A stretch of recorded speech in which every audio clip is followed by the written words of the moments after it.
Hello friends, good morning সবাইকে। কি করছো তোমরা? আজকে আমি মাশরুম রান্না করছি, কারণ আমার মাশরুম খেতে ছোটো থেকেই খুব ভালো লাগে। তোমাদের কার কেমন লাগে অবশ্যই কমেন্ট বক্সে জানিও। আগে আমি মাশরুম রান্না করতে জানতাম না, এখন মায়ের কাছে জেনে নিয়েছি কীভাবে মাশরুম রান্না করতে হয়। তো প্রথমেই আমি মাশরুমটাকে ভালোভাবে ধুয়ে নিয়েছিলাম, তারপর কড়াইয়ে একটু তেল দিয়ে মাশরুমটাকে ভালোভাবে ভেজে নিয়েছিলাম। ভেজে নিয়ে মাশরুমটা একটা বাটিতে আগে তুলে রেখেছিলাম। তারপর যেমন মাংস রান্না করে সেই মাংস রান্নাতে যেমন মশলা লাগে সেই রকম মশলা দিয়ে ভালোভাবে মশলাটাকে কষে নিয়েছিলাম।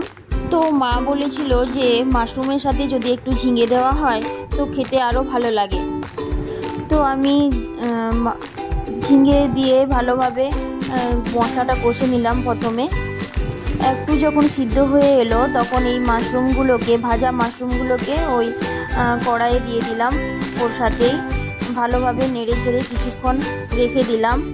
তারপর যখনই জলটা শুকিয়ে এলো তখন আমার রান্না রেডি।